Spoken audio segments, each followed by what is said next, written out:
Did you guys see this? So Masvidal is doing like a signing, a meet and greet, a PR marketing tour for that tequila that he's out there peddling. Some guy shows up. And he breaks into this full-on Bruce Buffer introduction. If you haven't seen this, go see it. As far as impersonations go, it's very high level. And by the way, I don't submit for you. I think Bruce is the best. I don't submit for you that Bruce has the greatest voice. Bruce Buffer has a passion. That passion is real, it's sincere, and it comes through the camera. That's why you can't replace Bruce. That's why Bruce is the best.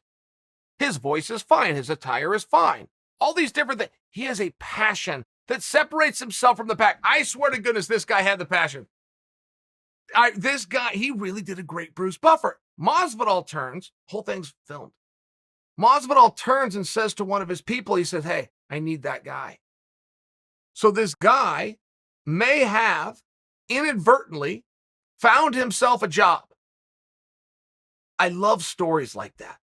I mean, you could tie it back to the big ones. Stone Cold Steve Austin, who wore a black jacket, leather vest, and had a bald head, who was already fired from WCW because Eric Bischoff said, and I quote, there's nothing I can do with a bald guy wearing a black jacket. That's not a gimmick.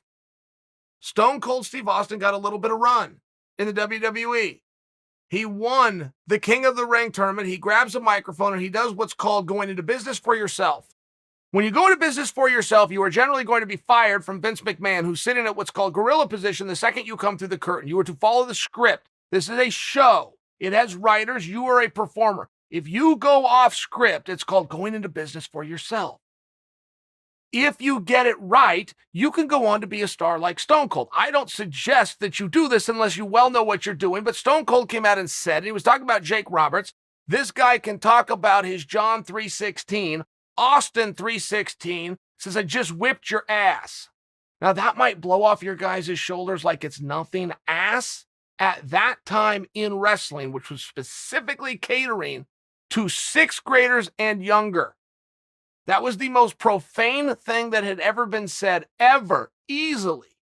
The announcer who was interviewing Stone Cold caught what he said and actually wanted to end the interview. He went into panic position for what he is going to have to deal with when he comes through and Vince is in gorilla position. Vince was going to fire Stone Cold, but he's thought, let's hold the thought. Let's just hold the thought. Something happened here. Something I don't want to happen, something I did not like, and something I don't think is going to work. But something's happening. Don't fire him yet. That was on a Sunday. On Monday, they did live television in a whole different town called Monday Night Raw. And people showed up in the audience, and a lot of them holding posters that said Austin 3:16. They went on and made merchandise. It simply was a black t-shirt with white writing that said Austin 3:16. They sold more of those than Hulk Hogan sold Hulkamania shirts back in the day. It was the first, and I believe to this day, the only WWE piece of merchandise that was in the big box stores. I got mine. I walked right into the mall, the same mall that had a Macy's and a Nordstrom's, and I bought an Austin 3:16 at one of the shops. I've never seen WWE merchandise before or since. It worked. He went into business for himself. It worked. I got my own story, guys. I got my own story. I had my dust up with Anderson Silva, and this is before we ever fought the first time, and nobody knew or even cared who this contender that was getting ready to be fed to the lion was. I happened to be that person. So I had left the expo. It was Fighter Week out in Vegas, having the expo, first ever. I leave. Oh my goodness. I was very famous. And that's when I knew I made it. I was going to call my mother. I've made it. I tried to leave. I had 4 people came up to me. 4. I mean, I'm freaking surrounded. Got 4 people wanting an autograph, a picture, or a moment. I got so many people trying to shake hands and keep. Okay, I already did an autograph here. This guy said he wants a picture. This one needs me to make a message for his mom on his video phone. It's one of these things. You know, this is hectic for me. My 4 people, all of a sudden there's a crowd. There's a crowd of hundreds. And my 4 people all left. I'm now in front of nobody.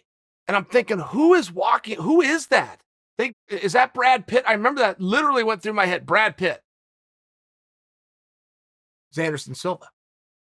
And the same way that I stood with those 4 people and I was going to make sure everybody got their video, their handshake, their moment with Chael, Anderson was walking through and never stopped walking. They're surrounding him and this mob is moving. He's getting through. He signs no autographs. He does no pictures. He makes no videos for anybody. And I remember seeing that.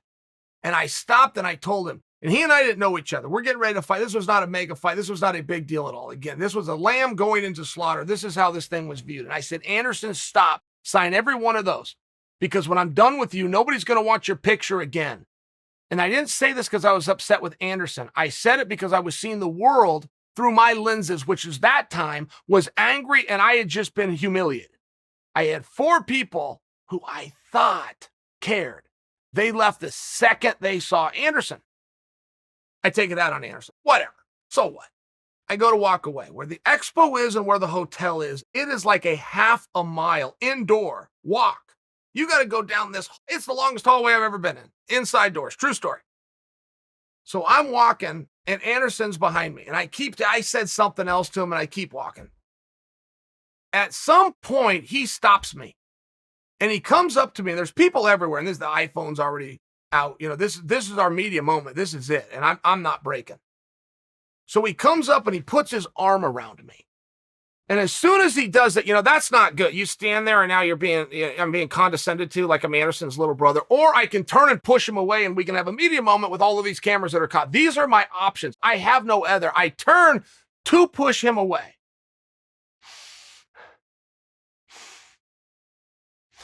God damn, he smells good. What is that?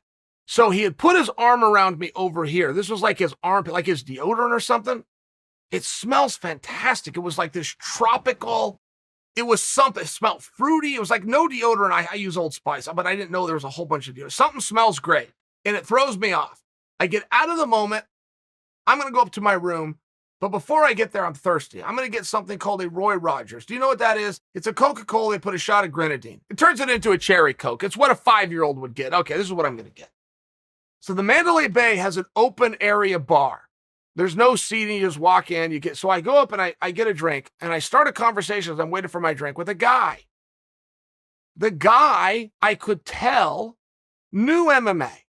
He was a fan of he knew something about it, kind of knew who I was. He knew the expo was going on. He knew there was fighters in town. He was just a perfect gentleman, but I could sense, and he didn't say a whole lot, but I could sense that he was a level of a fan to some degree. So I told him what had just happened. Just made the conversation. And I leaned into him and I said, smell that. Before I told him who it was and this tropical deodorant or whatever, before I said, smell that. I said, that smells good, doesn't it? He goes, yeah, it smells great. What is it? So that's Anderson Silva. What? So I tell him the whole story, the one I just told you guys. The guy looks at me and says, could you tell that story again? I said, yeah. He said, could you tell it on ESPN? I said, yeah. He hands me a card and says, great, I'm going to fly you in to Bristol next week. He ran a show called MMA Live, which was a digital program, but it was also the only MMA digital program that existed at the time. That's how I broke into the business. That's how I broke in. I mean, I didn't go up like Stone Cold where I knew I was going to do it, or like Masvidal's guy where he was looking to have a little fun, but on accident. And I broke in the bit, and they never left me. I'm still over there at ESPN, but this was how it happened. I promise you guys that are still here, I promise you when I started this story, I had a point. I cannot remember what the point is, but I hope you enjoyed the story.